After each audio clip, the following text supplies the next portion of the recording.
Hello friends, मैं संदीप कुमार दुबे आप लोग के लिए पुनः एक बार केमिस्ट्री लेके आया हूं।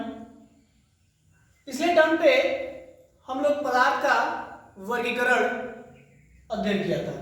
पदार्थ के वर्गीकरण के बारे में अध्ययन किया था। आज हम लोग ये कुछ टॉपिक्स हैं, इन बिंदुओं के बारे में अध्ययन करेंगे, जैसे आसवन विधि किसे कहते हैं, ऊर्ध्वपातन, आघातवर्धनीयता, तन्यता, प्रत्यास्थता, भंगुरता। इंग्लिश में इसको डिस्टिलेशन, ऊर्ध्वपातन को सब्लिमेशन, आघातवर्धनीयता को मेलेबिलिटी, तन्यता को डक्टिलिटी और प्रत्यास्थता को इलास्टिसिटी तथा भंगुरता को बर्टाइल कहते हैं। आसवन विधि किसे कहते हैं? सबसे पहले हम लोग आसवन विधि के बारे में जानेंगे कि आसवन विधि किसे कहते हैं। तो दो द्रवों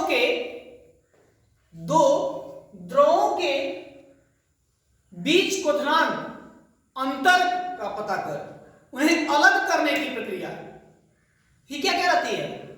आसवन विधि कहलाती है। यानी दो द्रवों को पृथक करने की विधि यानी अलग करने की विधि ही आसवन विधि कहलाती है। जैसे तेल और पानी का मिश्रण, तेल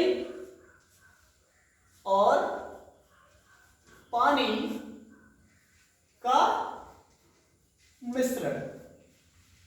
ठीक है, आप लोग देखे होंगे कि जब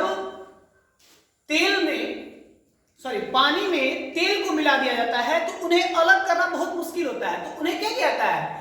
गर्म किया जाता है एक निश्चित टेम्परेचर पे और उसे आसवन विधि की सहायता से अलग कर लिया जाता है। तेल को अलग कर लिया जाता है और पानी को अलग। अब बात करते हैं हम ऊर्ध्वपातन किसे कहते हैं। ऊर्ध्वपातन, ऊर्ध्व का मतलब उड़ना, ऊपर की तरफ, और पातन, आप लोग एक चीज शब्द सुने होंगे, पतन। पतन का मतलब होता है नष्ट होना। ठीक है, तो यहां पे ऊर्ध्वपातन सब्लिमेशन यानी ऐसे पदार्थ जिन्हें गर्म करने पर वह ठोस से सीधे गैस में परिवर्तित होते हैं, ऊर्ध्वपातन कहलाते हैं। पुनः एक बार, ऊर्ध्वपातन किसे कहते हैं? वह पदार्थ जिन्हें गर्म करने पर वह ठोस अवस्था से गैस अवस्था में परिवर्तित हो जाता है, ऊर्ध्वपातन कहलाता है। जैसे कपूर, नेफ्थलीन,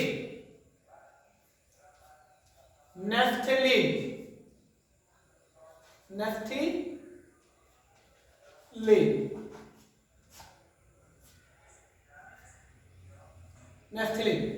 ठीक है, तो ये दो ऐसी चीजें हैं। कपूर को आप जब भी जलाते हो तो क्या होता है? वह ठोस में रहता है और जलाने के पश्चात उसमें कहीं आपको लिक्विड नजर नहीं आएगी। आप ठोस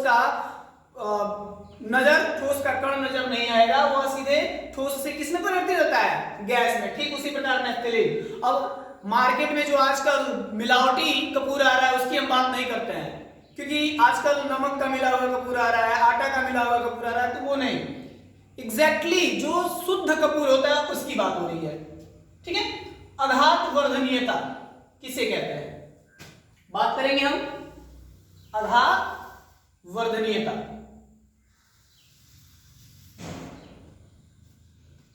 वह पदार्थ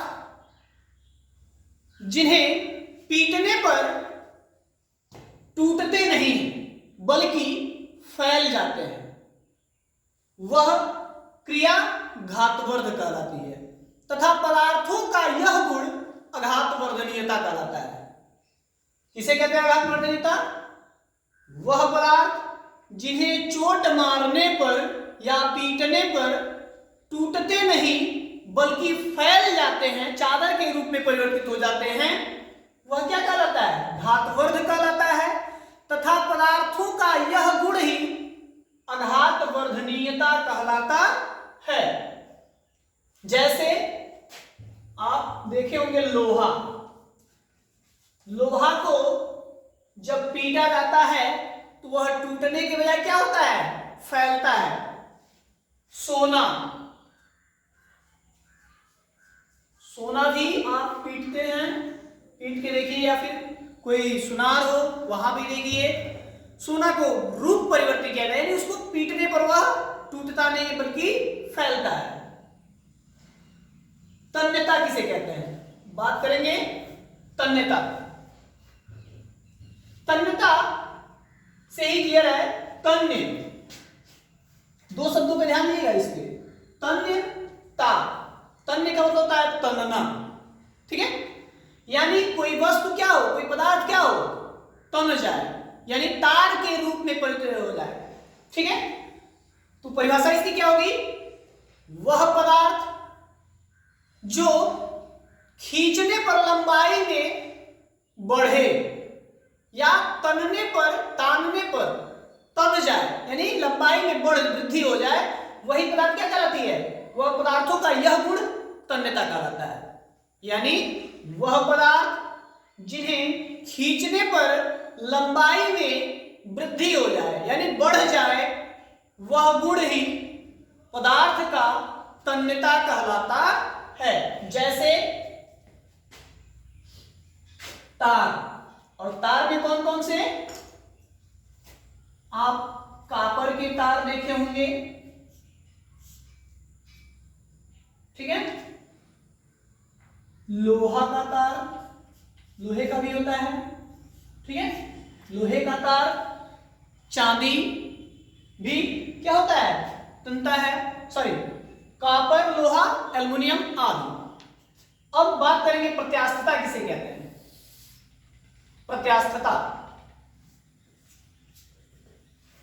तो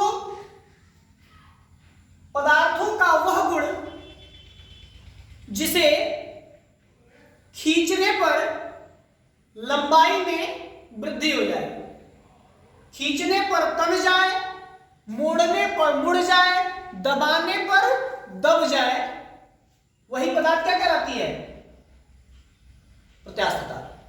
पुनः एक बार ध्यान दीजिएगा, पदार्थों का वह गुण जिसे खींचने पर लंबाई में वृद्धि हो जाए, दबाने पर दब जाए, मोड़ने पर मुड़ जाए तथा पुनः छोड़ने पर वह अपने स्वतंत्र अवस्था को प्राप्त कर ले, यानी अपने पूर्व अवस्था में आ जाए, वह प्रत्यास्थता कहलाता है।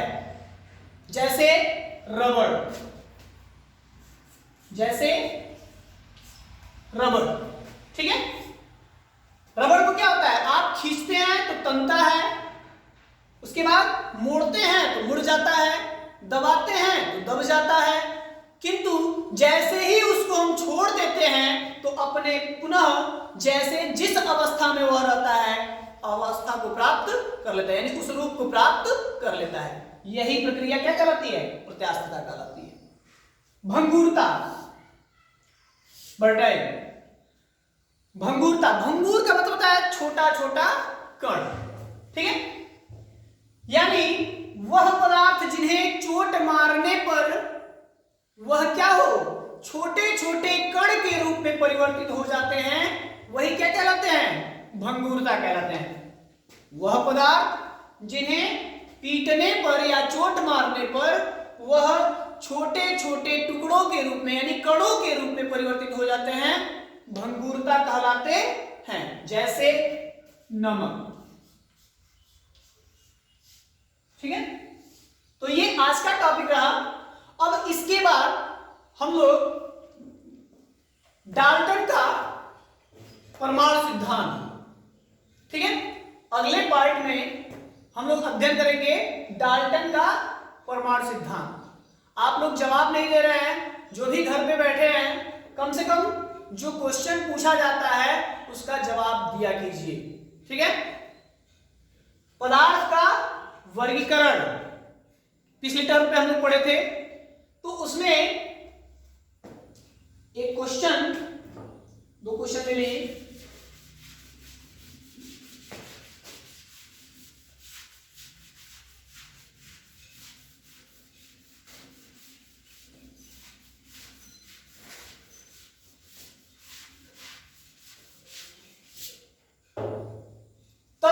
किसे कहते हैं? सॉरी, तत्व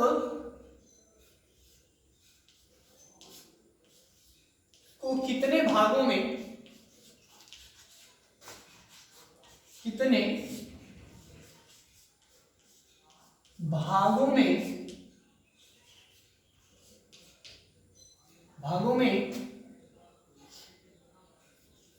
वर्गीकृत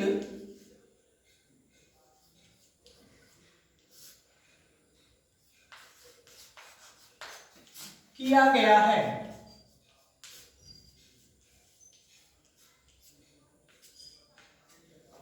दूसरा, किन्हीं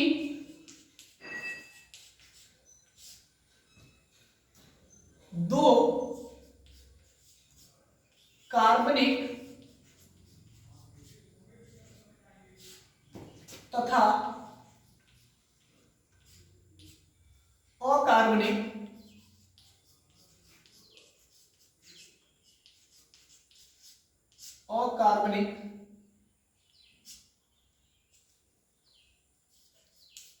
यौगिकों